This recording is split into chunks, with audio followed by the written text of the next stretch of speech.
Jason and Jimmy, it's great to have you on the show. Thanks for having us, Steve. It's good to be here. Thanks, Steve. Well, Jason, this is a bit of coming full circle for you and I, because if we go way back to 2014, you were my very first guest on Between Now and Success. And here we are, almost 7 years later and more than 200 episodes later, you're back on the show. So this will be a lot of fun. Yeah, that is wild. I think you reminded me of that not too long ago, and it's hard to believe that it was in fact that long ago. And I told Jimmy about it, and he actually asked me, he's like, "Do you think you've gotten better or worse since that first podcast appearance?" So hopefully, it's you're better looking. I think we can all agree on that. Hey, thanks, Steve. Back at you. There you go. Totally jealous of his hair. I will admit that. But yeah, and the beard there and the goatee that you got going, the 2 or 3 day growth. This is a failed experiment. My wife is forcing this upon me. So all right, excellent.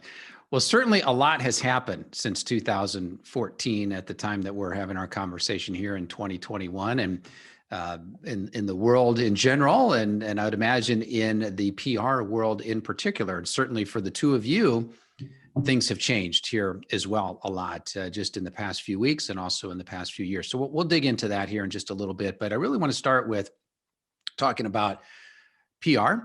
And let's just start with a definition. So Jason, I'd love for you just to give us a common understanding. When we say public relations, what exactly do we mean by that? It's a great question. Jim and I were actually talking about this a little while ago. And one of the things that we think in terms of the best way to succinctly describe PR, and a mentor of mine and someone that Jimmy worked with for many, many years, Joe Duran, coined this term, but we call it credibility marketing. I think that's the easiest way to describe it. It's taking the credibility that you've built up as an expert and then marketing that to the world, and putting your expertise on display for the media, getting that third-party endorsement by the press, and then being able to bring that back and utilize that in your sales process to validate what you're doing from your messaging standpoint and working with the clients that you work with, bringing that back, using it on your website, highlighting your own credibility and expertise. PR done properly, done consistently, and done right is called credibility marketing in our view. And Jimmy, I don't know if you have any other thoughts on that. Sure. At the end of the day, firms of all different sizes are looking for ways to differentiate themselves, stand out from the pack, and to bring messages to the industry, to their local media, to the national media that not necessarily will make their phone ring, Steve, but could be something that will help them increase a potential prospect to becoming a client of their own, or allow for them to gain some attention on something that is near and dear to their heart, whether it be personal financial planning or investment management, some type of combo of the two. But at the end of the day, it's obviously a lot different from marketing in terms of buying an advertisement in your local paper or a radio ad, or hosting your own radio show on sports talk radio at 5 a.m. in the mornings on a weekend. I look at PR as a way to really differentiate yourself, stand out from the pack, and to share messages that the end investor, consumers, families, individuals that are going through their financial lives, no matter how complex it might be, and have you stand as a resource for them, and an ability to raise your hand and say, hey, I know what you're going through based on my experience as an advisor, as a wealth manager, and I'm here to help. And obviously there's a difference between paid advertising versus the earned media that you get with PR. So do you get a lot more credibility, to use your word, Jason? With PR marketing, it's a lot more credible because you're not paying for it. The media has said, this is valuable enough that we're going to run with this, and you don't have to pay us for it because we think it's that good. Is that one way that we need to be thinking about PR? Yeah, I mean, I think so. I think we also call PR the sports of marketing. right? So with other elements of marketing, with advertising, with building a website, with putting together a brochure, with writing a blog, you have control over everything. You control every word. And with advertising, to your point, you pay a publication a certain amount of money. They print whatever you want them to print within reason. It has to be appropriate for their audience, but still, you give them the cash, they're going to print what you want. With PR, it's a contact sport. You have to prepare to play the game the right way. You step out on the field, anything can happen on any given Sunday. You can be as prepared as humanly possible. The journalist can come ready to engage with you. You can think you had a flawless interview, and there's still potential that you're not going to get the right positioning or the exact right ink that you want in the story, assuming that you do get a piece of the story. Then afterwards, you have to follow up and continue to try to improve and get better. So yeah, that's why we call it credibility marketing, because there's that degree of uncertainty, that high degree of difficulty in practicing your message, what you want to get across to the journalist, then getting them to accept what you're bringing to the table, process it themselves, and then put it back out to their readers. Anything can happen in the course of that process taking place.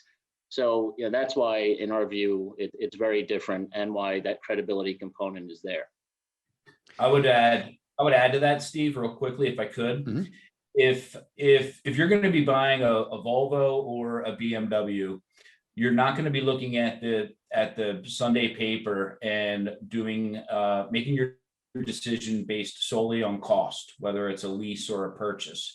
You might pick up Motor Trend or Car and Driver and actually read what an expert car reviewer might say about both vehicles, right?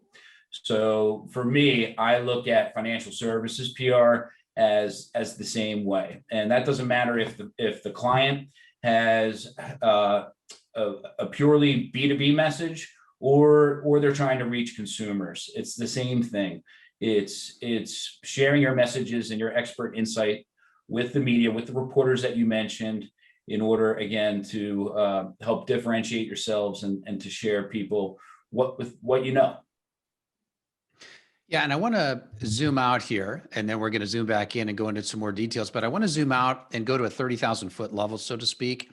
And I'd love to get each of your takes on what do you think is the status right now of financial advisor PR? Have things changed at all in the last 12 months because of the pandemic, or where are we at when it comes to financial advisor PR? Maybe Jason, we'll start with you. Sure. In my view, financial PR in general is evolving constantly with every new outlet for thought leadership, every new social media channel, the evolving state of the various publications, certainly in the wealth management industry, more broadly in all publications, the digital aspect of things. Things are absolutely evolving. Even pre-pandemic, you were seeing a shift to digital on the part of every publication. Publications are getting thinner.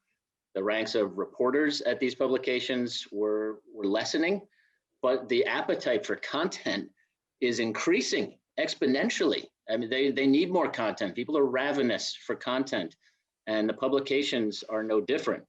So you have to keep your finger on the pulse and understand what are the needs of each individual publication, looking at them specifically as a unit. What do they need? What are they looking like in terms of staffing? How can we help fill the gaps, help them, help their readers, while also simultaneously looking at the other aspects of the digital landscape, Twitter, LinkedIn, the various social media channels that are amplification tools for public relations. And so just by keeping tabs on that and understanding how things are evolving and how even today, there's more of a DIY component to PR than there was, say, 5 years ago, 10 years ago. And as PR people, you have to understand that, you have to adapt to it, and you have to help your clients to adapt to it as well. I know Jimmy has some too. Yeah, go ahead. Yeah, I would just add that, sure, the pandemic has certainly changed everything, right? We are all reevaluating our own lives, both at home and at work. And our financial lives. What changes are we going to make in the way that we approach saving, spending, investing? what's really important now that we've seen what can change in the matter of days, and then the prolonged journey that we have all been going through since last March. Plenty of downs with some ups involved, but Jason hit it on the nail in terms, or hit the nail on the head in terms of talking about the appetite for what am I going to do? Because people have quickly realized that their financial lives probably are more complex than what they thought. And the need for sound advice, counsel, and smart investment management is now more important than ever, especially as your runway is shortening in terms of your time toward retirement. So the appetite for media, the appetite for varied spokespeople who are willing to share their knowledge, whether it be on digital channels like Jay mentioned, or traditional online, print, or broadcast. I think that the game is continually changing. And the value of having a smart PR partner is that we do have our finger on the pulse. We realize how producers are behaving these days, how reporters are behaving these days, whether it be on the trade side or on the consumer side. It's constant change, and being able to be nimble and offer your clients turn on dime responsiveness in terms of helping them get their messages to the end consumer or the audience that they want to teach is paramount. So let's say that I'm a financial advisor and I want to hire a PR professional. I want to hire StreetCred as an example. Walk me through what's going to happen. What should I expect in terms of how you price your services? What should I expect in terms of activities? What are things that you might be doing for me? Walk me through how that process works. Sure, I can start off with that one, Jimmy. So whenever we speak to a prospective client, the most important thing is, and so Jimmy and I are very aligned in terms of how we serve clients, and we share the exact same ethos. You have to be able to do the job. You have to be able to drive results, bring back results, consistency of results, build momentum, and then continue that cycle over an extended period of time. So the first thing that we look for when we're speaking with a new client, new prospective client is there enough there do you need us? Is there enough there for us to work with? Can we help you to raise your media profile? Can we be of value to you? Can we help you to engage with reporters consistently, week in, week out, offer you counsel, offer you our communication skills, help you to draft press releases, shape your byline articles, hone your messaging and positioning, introduce you to reporters with a compelling message, something of interest to them. So while they're assessing us and thinking, is this the right PR firm for me? We're assessing them and saying, we want to help you. We want to be able to work with you. Can we do what we know we can do? And if we cannot do that, we're happy to refer them elsewhere or say simply, you're not ready for PR. There are many other things that you can do with regard to your marketing program that you can tackle right now. There's some DIY things that you can do with regard to PR that you can tackle right now. You probably don't need us right now. Why don't we discuss things again 6 months, 12 months from now, and keep evaluating to see if we'd be a good fit. If we are a right fit, we look for how many different PR levers can we deploy strategically, and again, consistency with an eye on momentum, to bring that value back to the table, to bring results back, but to also help them develop long-term relationships with the press. And as a part of that strategy, it's tactics as well. So the press releases, the byline articles that we mentioned, pre-pandemic media tours factored into the equation, conferences, supporting clients at conferences, introducing them to reporters in a smart, intelligent, focused way. It's going to help them get their message across. So that's the gist of it for us when we have those conversations. Can we help you do what we know that you want to do, which is get the message out there in a compelling way? Can we do it consistently? And can we be of service? Can we be of value? Jimmy, I know you have plenty to add on this. Let me just ask one more question here, if I could, Jason. You mentioned PR levers. So is that things like press releases, or give me examples of when you say a PR lever? What are we trying to pull here? Yeah, so that's a term we coined to exactly. Pulling the various levers to keep the PR machine active and moving forward on your behalf. So all of those tactical items, you have to have an overall strategy. What are our messages and how do we want to communicate them consistently to the media? And as a subset of that strategy, what levers are we going to be working with in order to make that happen and to execute on that strategy? And that's exactly why I mentioned we evaluate to see if we can do our job properly. Because if all you have is the ability to write a byline article once a quarter, but you don't have time to interview with journalists, you don't really have much in the way of news coming out of your organization, there's not a lot of activity, there are not things that the PR team can sink their teeth into to help get you out there, you're not going to find us very valuable. You know, we can't be a one-trick pony. We can't just be hitting one note on the keyboard. We have to be doing many things in parallel in order to bring that value to the table. A couple things I would add there, Steve. Look, it's no surprise that advisors and firms, no matter their structure, they may have tried PR in the past. And chances are we know it was either a good, bad, or terrible experience. So when I meet with a prospect, I want to find out what were the good experiences? What did the other firm bring to the table that you thought worked well within your own organization in terms of how you guys are trying to achieve your objectives and gain some attention? Because we necessarily don't need to change that, right? But there are other things in terms of the tactics that Jason was talking about, whether it be a press release, media relations, just based on trends that are happening in the industry. It might not be newsworthy where you need to generate a press release and have it cross business wire. But there could be a trend happening like low interest rates right now. And what are people that are entering or near retirement to do as it relates to their fixed income portion of their portfolios. So there are ways to tackle storytelling through a variety of vehicles.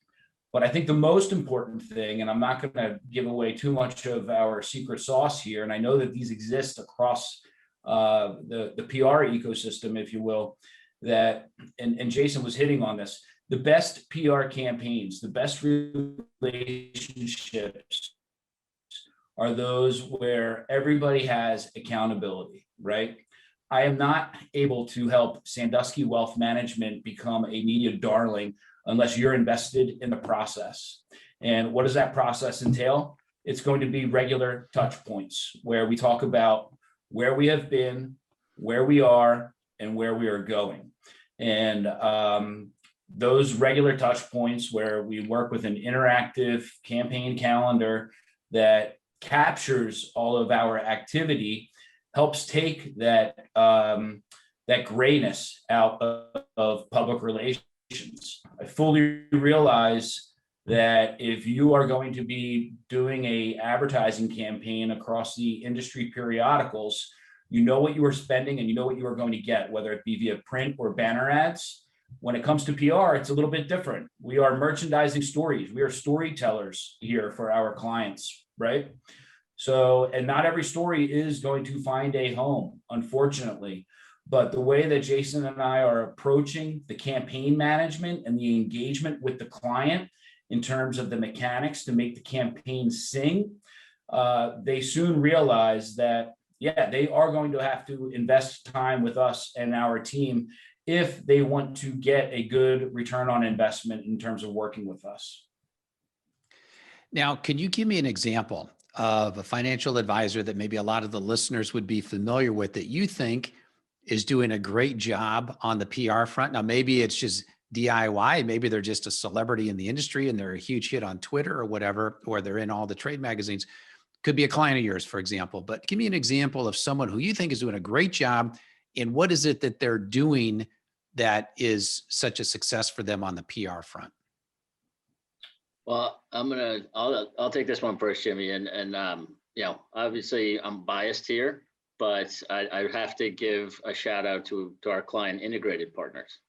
So this is a national RIA, and at about the end of 2018, 2019, they didn't have an industry media profile. And it's a firm that began in 1996 and has just crossed the 10 billion in AUA threshold. Substantial organization with over 150 advisors, 127 CPA partners to those advisors around the country, building a national network, a national ecosystem of advisors and CPAs working together to fuel growth. It's a fantastic story.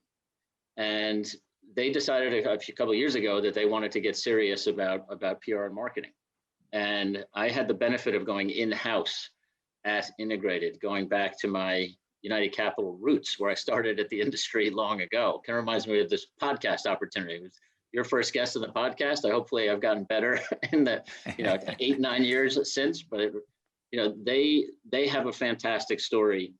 And to go internally there and help them to communicate that message, it was a special experience. And then I was very proud when StreetCred launched last September that they wanted to come on as the first client, the flagship client of StreetCred, along with Potomac and some other clients. But they came on and they immediately signed on and said, we want to keep going. We want to do this.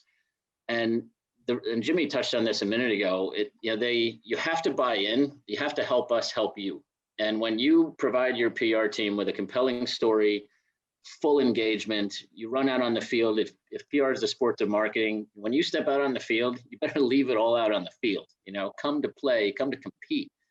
And every single time they have an opportunity to do so, they crush it.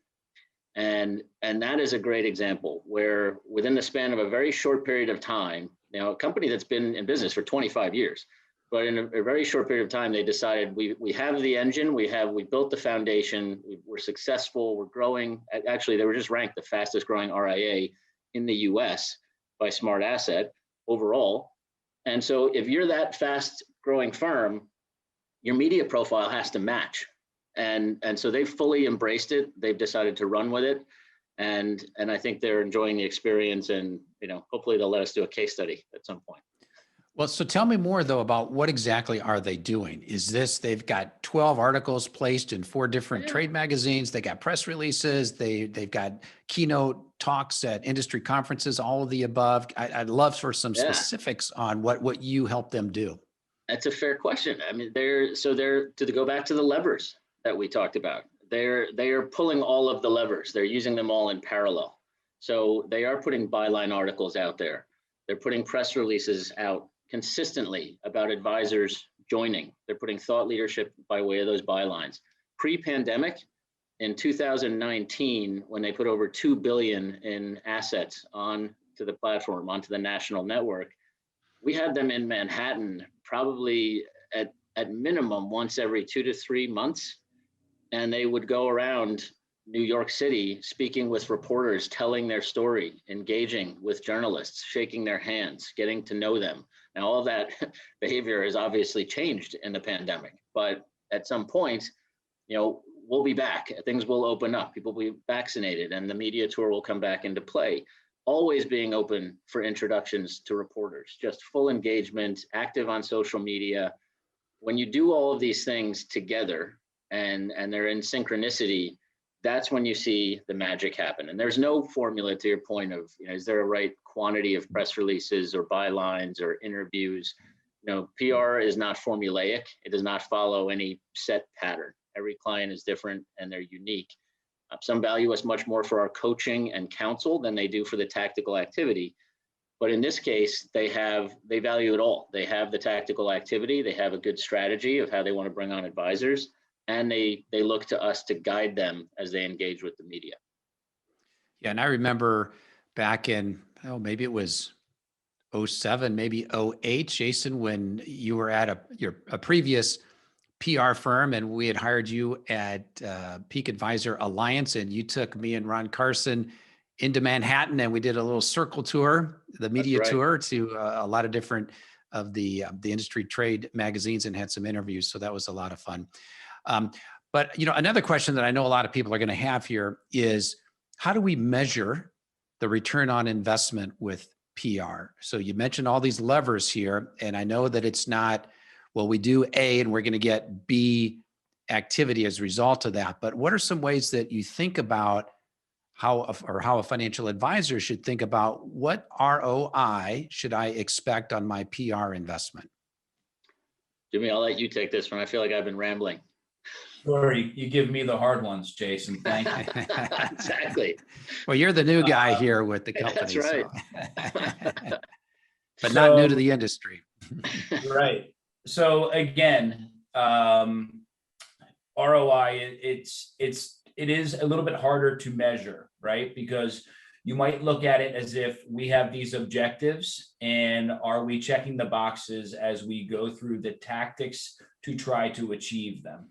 That's obviously one way, but again, it's still, well, what did I get for what I invested? I would counter it with this. Has your share of voice amongst your competitors, whether they are on Main Street, down the street from you, or if they are competitors that you go up against on the fintech landscape, are you gaining mind share? Are you gaining regular, credible attention that is helping to level the playing field? If you are the upstart newcomer that's been bootstrapped and have been fighting tooth and nail to show the industry your wares, or are you the leader in developing, building, and offering tech stacks to the industry? And are you able to build a moat, more or less, around the business that you have right now? And what role is the media playing in that? A lot of my clients over the years, and again, I realize that this is nebulous,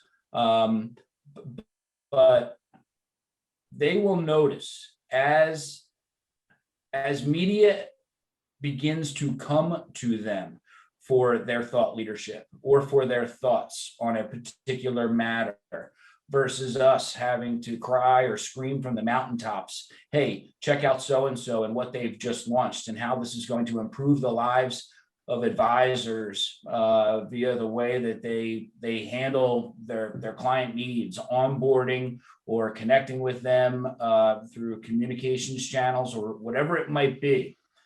If we are doing less of the hand-to-hand combat in terms of having to fight tooth and nail for every column inch that the client knows that they deserve, and now the media is starting to come to us and stories are shaped around what they are doing, and then the other firms that they might have been competing against, whether it is a real or a perceived competitor, I think that is a win. Now, again, I can't necessarily tell you that just because you were featured in these past 5 stories, that is going to equate in 500 million in assets under management or advisement are going to be added to your platform within the next 4 months. But you are going to have that credibility marketing that we started off this podcast with to rely on, which is going to support your marketing activities that you already have in place. And then again, it goes back to that conversation that or that point that I made when you're deciding what vehicle you want to get next for your driveway. So I think it relies on share of voice. I think it relies on recognition within the industry. Are you now being invited to speak on a podcast or on a panel? Or are you having to fight tooth and nail to get your 15 minutes of fame?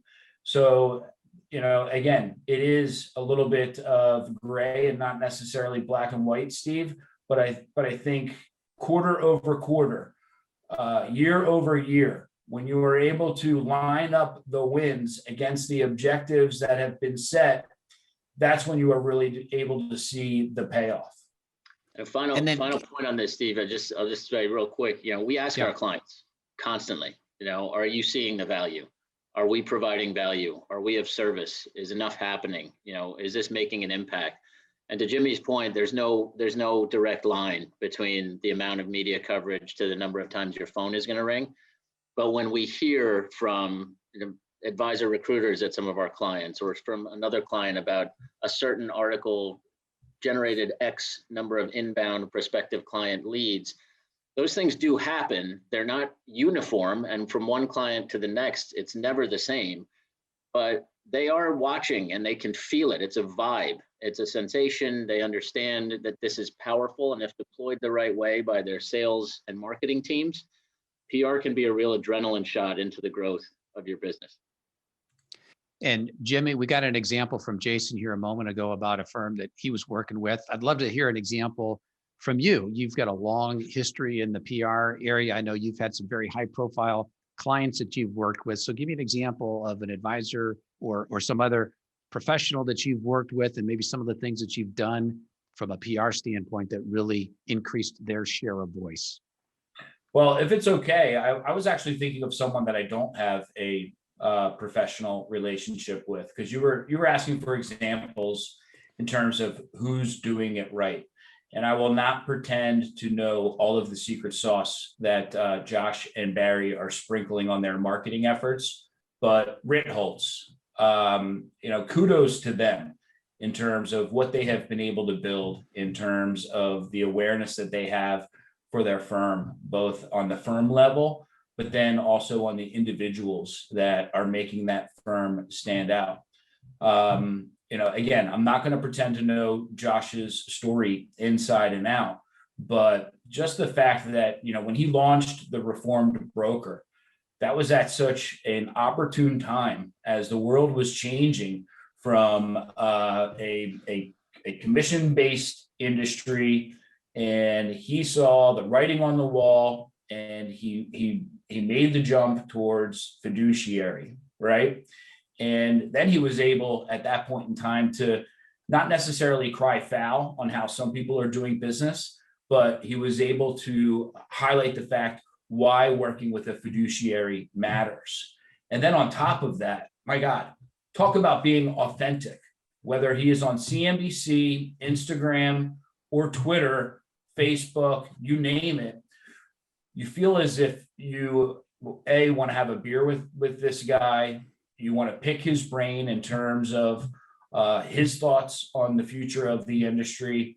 And he gets it. He's not trying to be anything that he isn't.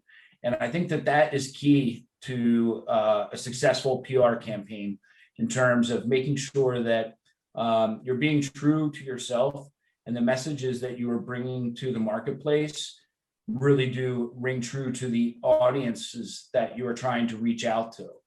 Yeah. On the front, or to the portion of, or to the part about me and the clients that I have served, let's just stick with Joe Duran. Jason and I have both worked alongside him, and I guess one thing that I could connect between Joe and Josh is, his charisma. Joe would often talk to me not only about whether or not he was happy with the PR campaign and what we were trying to work and achieve while before United Capital was acquired, but he would also take the time to talk to me about my own life and really try to get to know what it was that made me tick as a person, both in my financial life and in my personal life. When there is that type of relationship between client and agency, and it doesn't matter if it is the lead spokesperson, a secondary spokesperson, or even the day-to-day people that are helping make the campaign sing and run smoothly, I think that the results that you will find there could be astounding and really help move the needle. And I would just add to that, I think some concrete examples of companies to watch. So it's the two Jimmy just mentioned, integrated partners I mentioned, and then there are another two that are perfect classic examples of how to engage with PR the right way. Potomac Fund Management, Manish Kata and his team, they're fearless. And they will run out and engage with anything to see if it's working. And up until recently, they never did PR, but they are a fearless marketing team. And once they added PR in, I think they've been excited about that adrenaline shot to the business. And then Riskalyze is another one where they're a classic example of help us help you. I mean, there is no end of news. thought leadership, innovation. When you have that level of innovation, you're pushing the throttle forward to innovate like that. If you watch any of the 5 firms that we just talked about and how they engage on both a marketing and a PR front, good examples to follow.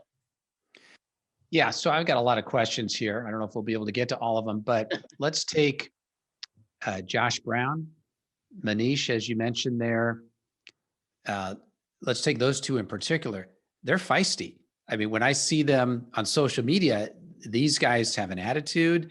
They take some controversial positions. So how much of their success and voice share is because they're larger than life personalities?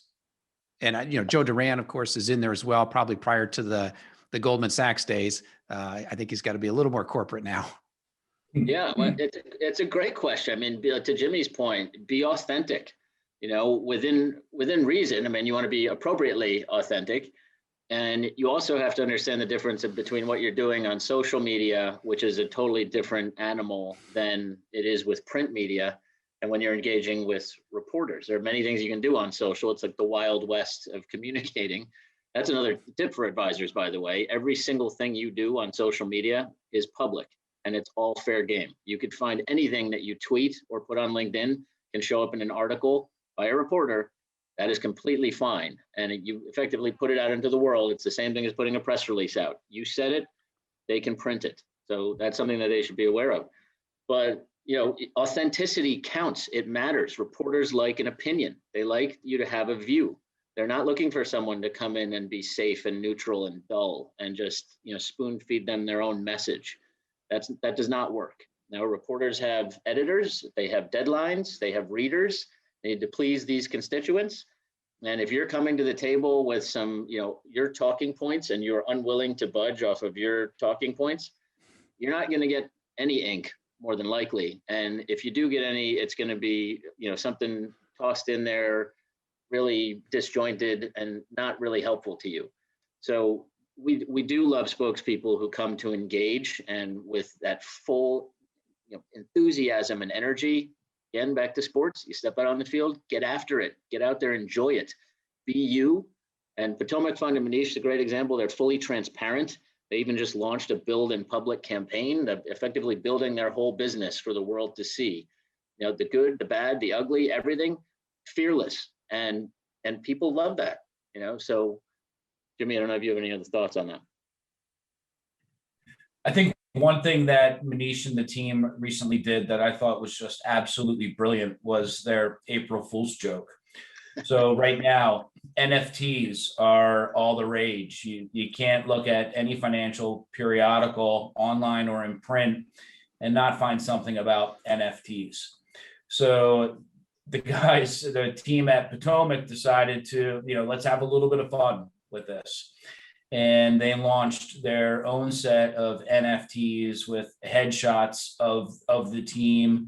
And they had a great approach via social media, which also captured emails for people that wanted to learn more about the platform and how it was now going to allow for folks to invest in NFTs. Obviously, it was all tongue in cheek. But what's important there is that every day, whether it is April Fool's or not, there are going to be opportunities based upon what's happening in the media, what's happening in the world, whether it could be Fed minutes being released, the BLS report comes out, we enter into a severe bear market, and then you take your expertise and your voice and you are authentic about it. And yeah, sometimes you can have some fun with it depending on where you are going to be deploying these efforts, i.e.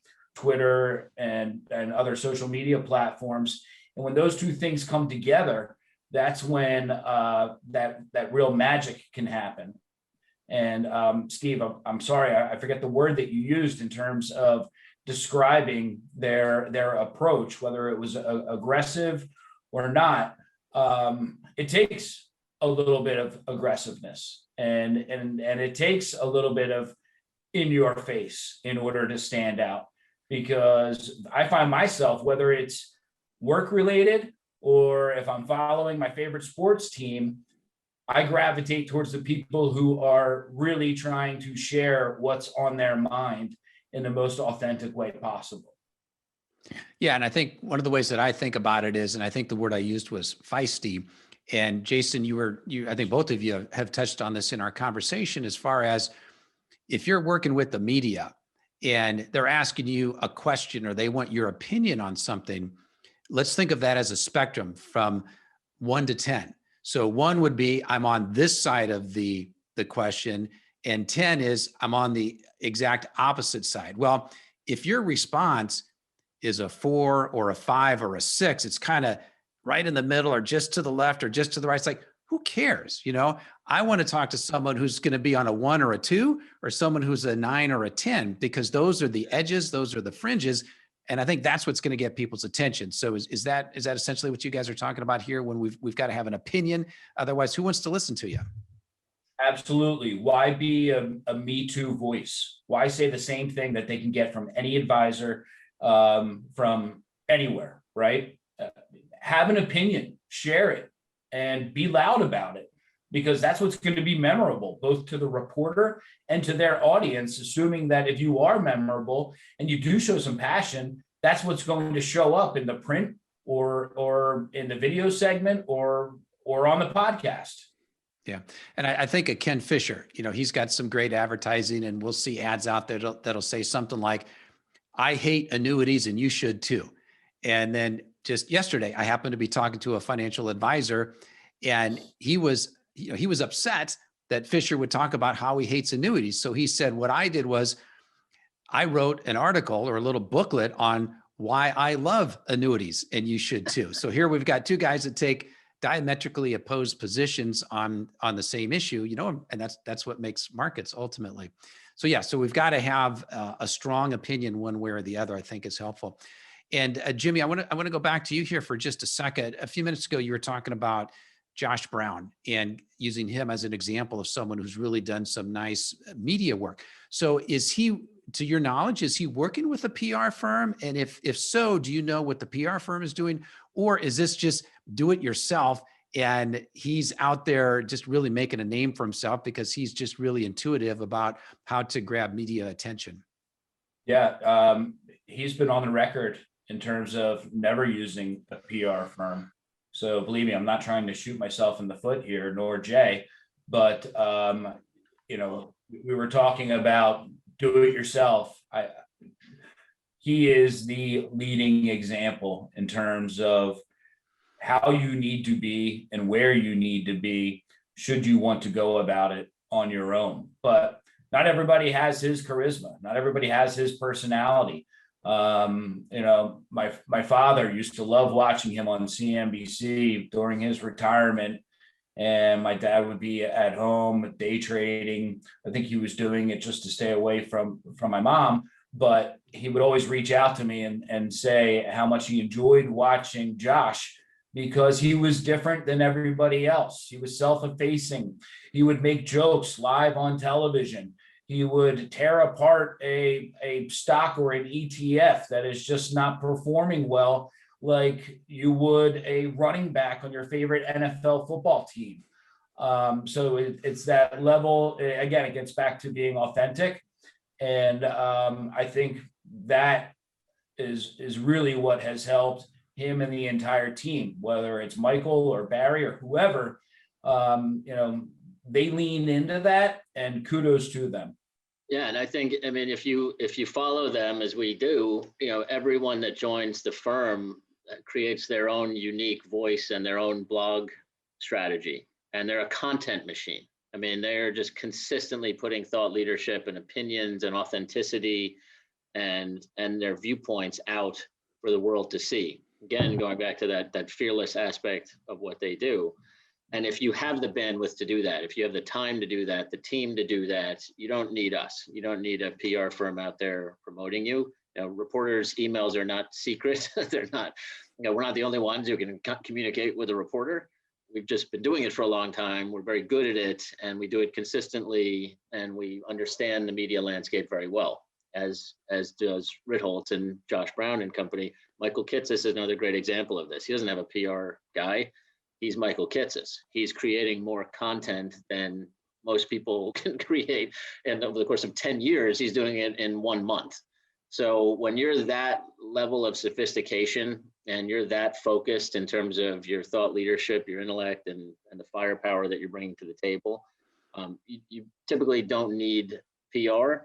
But on the flip side of that coin, if you launch a new brand, or if you're doing something that, you know, maybe you can't focus on promoting it as much, and you want someone out there banging the drum consistently, and you have enough to say and do, that's why you might want to bring a professional. It's like any expert professional, legal counsel included, or any other profession, PR, you know, you can do it yourself to a point, and then it becomes untenable, and then it might be time to bring in somebody who does it for a living. Right. One of the things, sorry. yeah, if I could just one follow up here on that, Jason. So sticking here with Ritholtz for a minute, you mentioned that they've got multiple people in the firm who have public personas, and some organizations would say, we want one corporate message. We want everyone to be on point. We want everyone to be on brand, and it's cookie cutter. But Like Ritholtz is everywhere. just the opposite. So how do you think about that as far as, do they sort of have, or maybe that is their brand, that we have all these different voices that kind of come together in a cacophony of that makes beautiful music? I don't know, I'm just making that up. But how do you think about a firm like that has all these different voices, yet are they still having the same message that's going to the marketplace? You know, I can't speak to their marketing strategy and how they coach folks that come on board to join them in terms of how they should be communicating. I suspect it's, you know, when they hire based on authenticity, intellect, and someone that subscribes to their ethos of serving clients as a fiduciary, as an independent financial advisor who wants to make a difference and an impact. And if you do subscribe to that, there has to be a level of trust. And I think you can feel that trust. You can feel that the second that someone comes on, they're free to communicate because they are trusted to do so in line with the values of the organization. And I think that's very counter to, you know, and that's the beauty of the independent space, frankly, in general. And I've worked with RIAs for 17 years in this space in a communications capacity. And other firms that are very free to communicate. And I've come up against organizations that don't let their advisors say a thing unless it's perfectly scripted, or compliance stops the process for 72 hours until they can review something. And then it goes out, and then the opportunity is gone. And it's very restrictive and closed off. And you cannot speak freely via the media.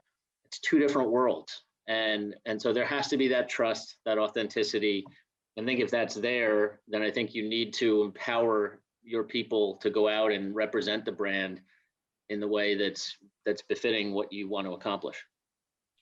You know, Steve, you brought up Ken Fisher earlier, and obviously you associate him with Fisher Investments.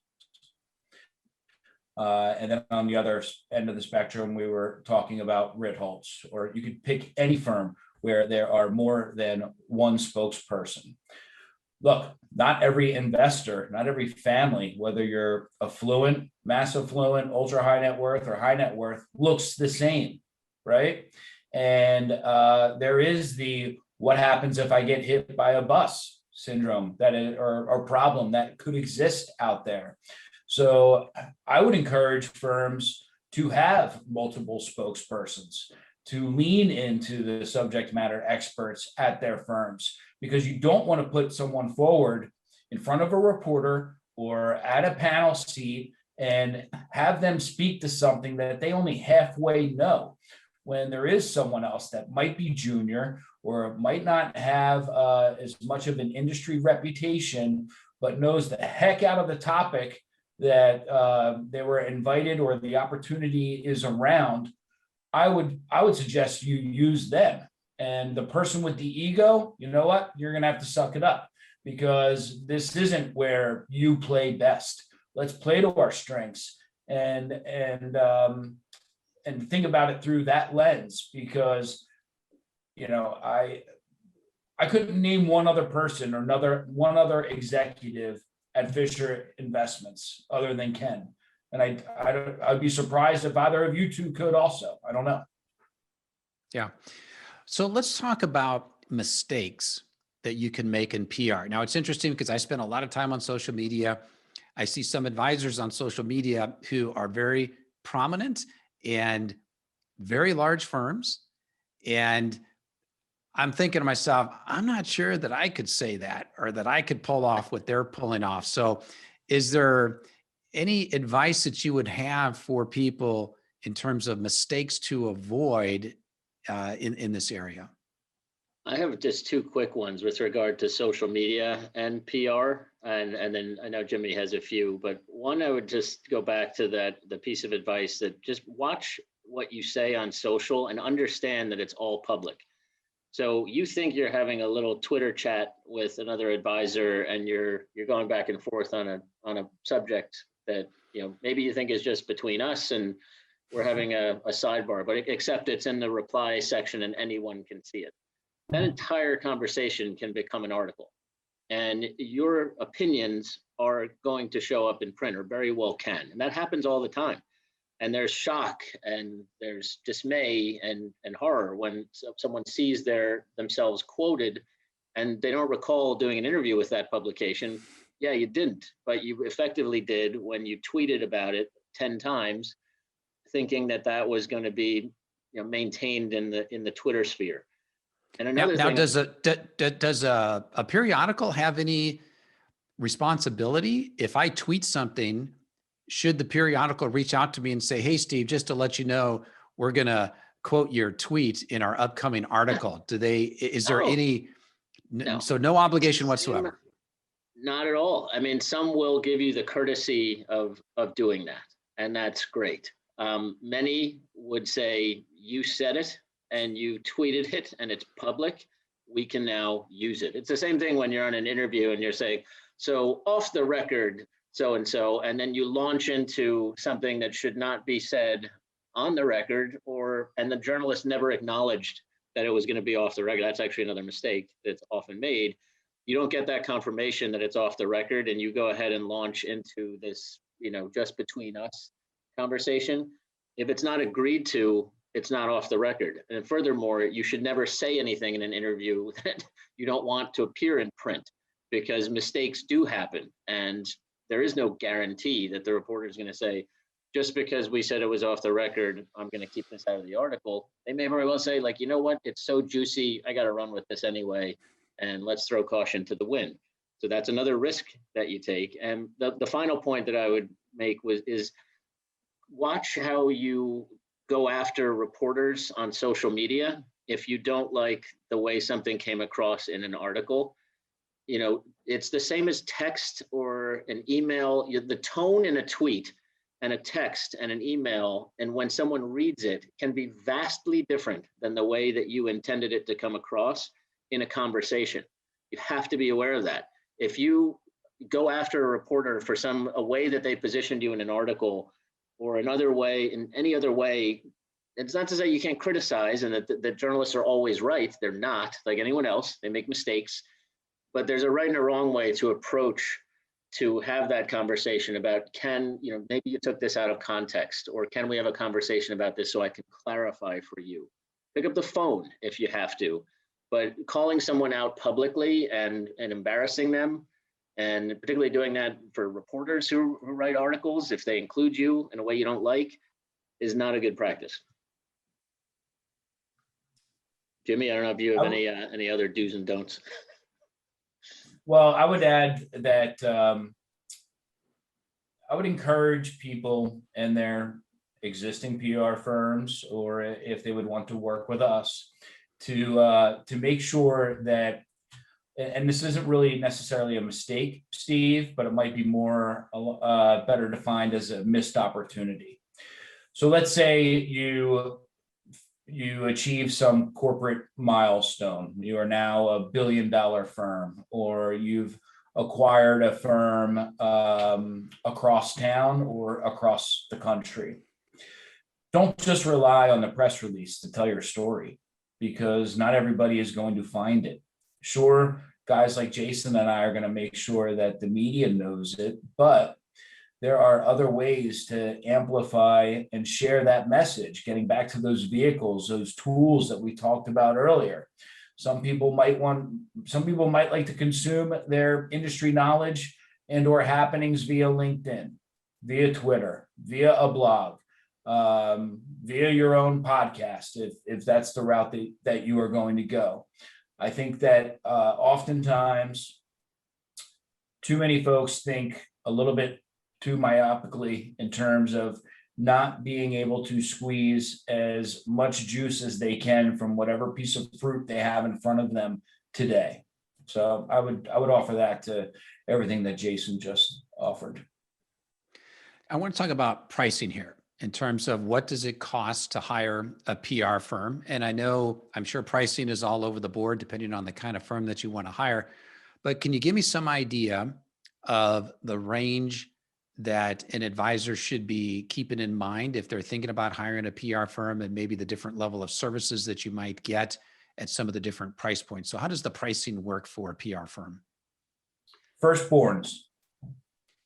Firstborns? Great. And a couple pints of blood. Yes, exactly. Yeah, we had a pricing structure, and then Jimmy came in and disrupted it. And now that's how we charge. So it's That's worked out right. really well. What I will say is, so we have there's a monthly retainer minimum that we have at StreetCred. It's $6,000 a month is the starting point. That's based on many years of experience working with clients in a retainer capacity and understanding where value can be delivered for the amount of time put in to get results that are going to be meaningful to the client, and that actually empower us to run a business and have the entire PR team activating on your behalf consistently. And that might sound like a lot on the surface, but it is actually on the lower end of what agencies are willing to do and where they're willing to go. And then from there, Steve, it's customized based on the amount of activity that is expected, the level of intensity, the number of PR folks that are coming in. What I can tell you is that we put together proposals that are very detailed, line item detailed, exactly what PR levers we're going to deploy and what we're going to bring back in terms of results, what the expectations are around those results, the counsel, the levels of support, everything from helping you nominate for awards to helping you to craft pitches for speaking opportunities, to conference support, to media tours, press releases, bylines, introductions, interview management. All of this goes into the pot. Crisis management, coaching, consulting. So it's like any other professional consultancy would look and assess what is it that you want to accomplish, what's going to move the needle for you, how much of our team time is going to be brought to bear to solve for that, and what's fair. And then it's a negotiation, and it varies depending on how fast our clients want to run, how much of our time they want us to apply to the situation. And then again, the proposal is incredibly detailed and very specific. And they look at it, they assess, and then we discuss, is this right for them? Is it right for us? Excellent. Jimmy, anything to add to that before we start wrapping up here with one or two final questions? I think Jason covered it. Great. All right. One thing I would go just ahead, like Jason. to say, Steve, the one final thing, I would just like to give a shout out to our team. It's Jimmy and myself, and we've been doing this for a very long time. We can't do this by ourselves. We've got an outstanding team of individuals. Will Rubin is in Chicago. We have Elena Krasnow, who's up in the Portland area. Lisa D'Angelo in New Jersey. We're about to bring on Ali Zendrian in Long Island, and then another teammate, hopefully soon in the Hoboken area. So we are expanding nationally, but we're determined to be the best financial services PR firm, period. It's all we do. It's our only focus is PR and media relations. So can't do this by ourselves, just the two of us. We've got an awesome team, and we're looking forward to keep getting after it. And speaking of the two of you, so I want to get a little bit of the backstory here, because I know your story, Jason. You and I have known each other for many years. But you two just came together here recently. So I'd love to hear the story of how you two came together and decided to join forces here at StreetCred. Want me to go first on that one, Jimmy? Sure, take it away. Well, I left United Capital and joined an international agency at the beginning of 2009. And at that point, I had no agency experience, and I was very excited to bring United Capital on. I figured, if I left, like, they don't have PR representation. In fact, I had joined the firm that was representing United Capital for PR at the time. So I figured, oh, this is going to be a slam dunk. We'll sign United Capital. It'll be fantastic. They'll see that I can actually bring deals to the table in addition to practicing PR. And unfortunately, due to competitive conflicts, there was a competitor to United Capital, Focus Financial, represented at the time by this agency in New York. And they were not too keen on United Capital joining as well. Even though two separate offices, I really fought for it. We were LA, that was New York. Let's keep a wall in between the efforts of both PR teams. But unfortunately, we did not get the opportunity to represent United Capital. So I was very, very disappointed in this. But I was curious, who is going to get the opportunity to represent United Capital? Lo and behold, this guy here picks up the mantle and absolutely crushed it. I like to think that I did some good early stage PR work in the first 5 years of United Capital's existence. I don't hold a candle to what he accomplished for them. And so I started following his work.